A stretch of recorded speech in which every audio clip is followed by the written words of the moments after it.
George Washington, the man who refused to be king. Part 1. A Boy from the Wilderness. The cold wind moved slowly through the forests of colonial Virginia in the winter of 1732. Tall trees stood like silent witnesses over a vast land that few Europeans truly understood.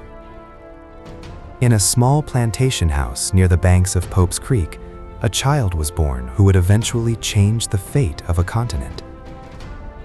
His name was George Washington. At that moment, nothing about the child seemed extraordinary. He was not born into royal blood. There were no grand celebrations across the colonies. In fact, most people in America would never hear his name for many years.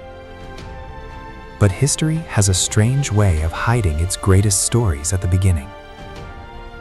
George Washington's father, Augustine Washington, was a tobacco planter and landowner.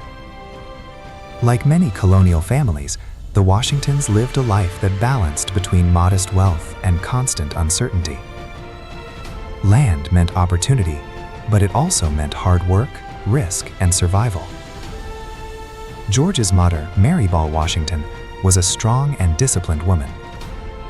She believed in hard work, responsibility, and strict moral behavior. These lessons would shape George's character more than any formal education ever could. Unlike many future leaders, George Washington did not receive an advanced education.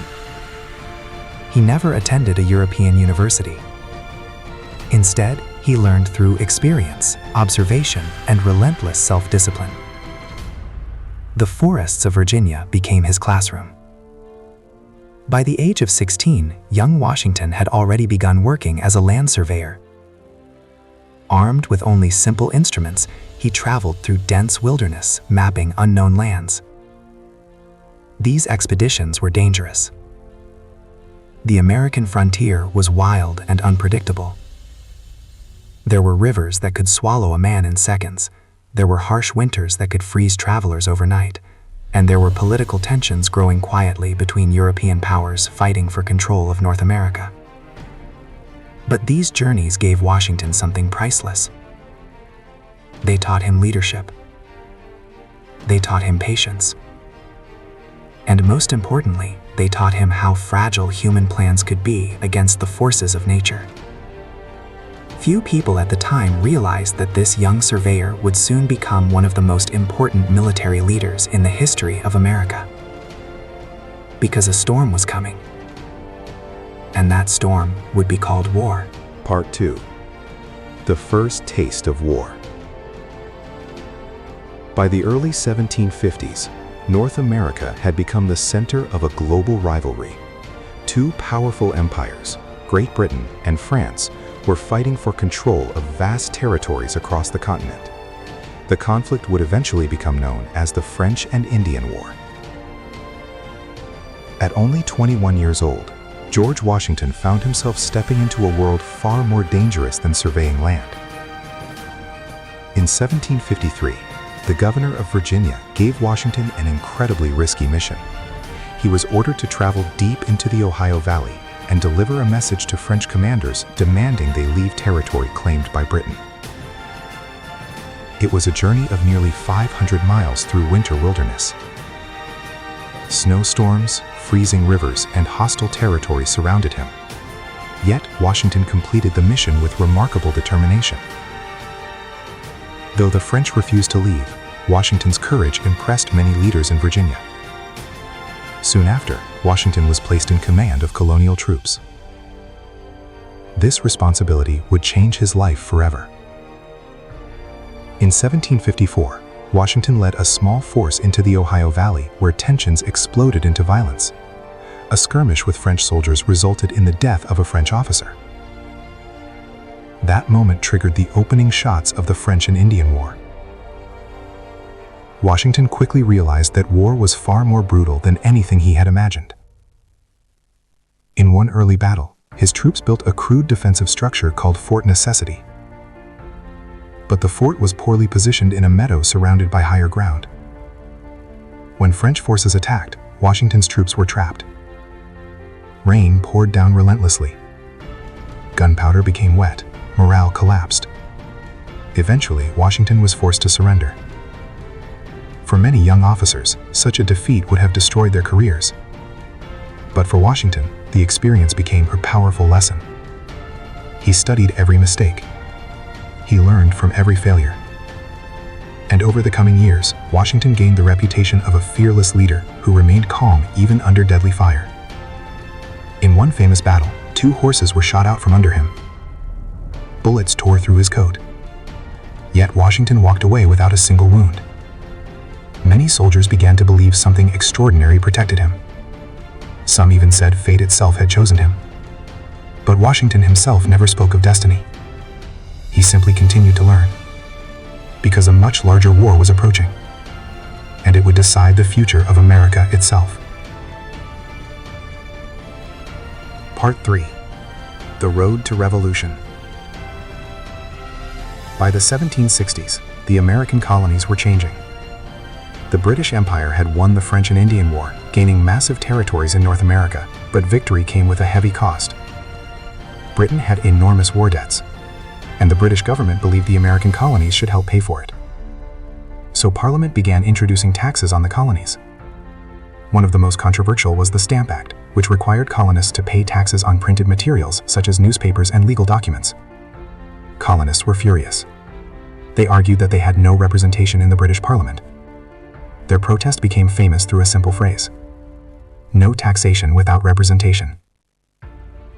George Washington, now a respected plantation owner and military veteran, watched these developments closely. He was not a radical at first. In fact, Washington hoped the conflict could be resolved peacefully. But as tensions grew, British authorities responded with stricter control. In 1770, violence erupted in Boston during the Boston Massacre, where British soldiers fired into a crowd of colonists. 5 civilians died. The event shocked the colonies. Then, in 1773, came one of the most famous protests in American history. Colonists disguised as Native Americans boarded British ships and dumped massive amounts of tea into Boston Harbor. The event became known as the Boston Tea Party. Britain responded with harsh punishment laws called the Intolerable Acts. Instead of restoring order, the laws united the colonies. Leaders from across America gathered for the first time at the Continental Congress. Among them was George Washington. Tall, calm, and respected, Washington stood quietly among political leaders. He rarely spoke loudly in debates, but his reputation as a military officer gave him enormous influence. Soon, tensions between Britain and the colonies exploded into open war. In April 1775, the first battles of the American Revolution were fought at the battles of Lexington and Concord. The revolution had begun, and the Continental Congress needed someone to command the colonial army. All eyes slowly turned toward one man: George Washington, the surveyor from Virginia, the soldier who had survived impossible battles, the leader who had never asked for power, but now might hold the fate of a nation in his hands. Part 4. The General Who United an Army. In June 1775, representatives from the American colonies gathered once again at the Second Continental Congress in Philadelphia. War had already begun. Colonial militia forces had clashed with British troops at the battles of Lexington and Concord, and the conflict was quickly escalating into something much larger than anyone had imagined. The colonies needed a leader, not just a soldier. They needed someone who could unite 13 very different colonies into a single fighting force. Many delegates already had someone in mind: a tall, disciplined man from Virginia who had quietly attended meetings wearing his military uniform. His name was George Washington. On June 15, 1775, the Congress made its decision. George Washington was officially appointed Commander-in-Chief of the Continental Army. Washington accepted the position with humility. He admitted openly that he might not be the most experienced military leader. Yet he promised to devote every ounce of his strength to the cause of American liberty. When Washington arrived near Boston, he discovered a harsh reality. The Continental Army was barely an army at all. Soldiers came from different colonies. They spoke with different accents. They followed different rules. Many had no uniforms. Some carried hunting rifles instead of military weapons. Supplies were scarce. Training was almost non-existent. Yet Washington understood something many others did not. Wars are not won only with weapons. They are won with discipline, unity, and belief. Slowly, Washington began transforming the scattered militia into a real army. He organized supply systems. He established chains of command. He demanded strict discipline. But the war was only beginning, and soon the British Empire would send one of the most powerful armies in the world to crush the rebellion. Part 5: The Darkest Hour. By 1776, the American Revolution had reached a critical moment. Britain sent a massive military force to North America under the command of William Howe. Thousands of trained British soldiers landed in New York City, supported by a powerful navy. Compared to them, Washington's army looked fragile, poorly equipped, poorly trained, and dangerously inexperienced. The British attacked with overwhelming strength during the Battle of Long Island. Washington's forces were nearly destroyed. Many American soldiers were captured, others fled. For a moment, the revolution seemed as if it might collapse entirely.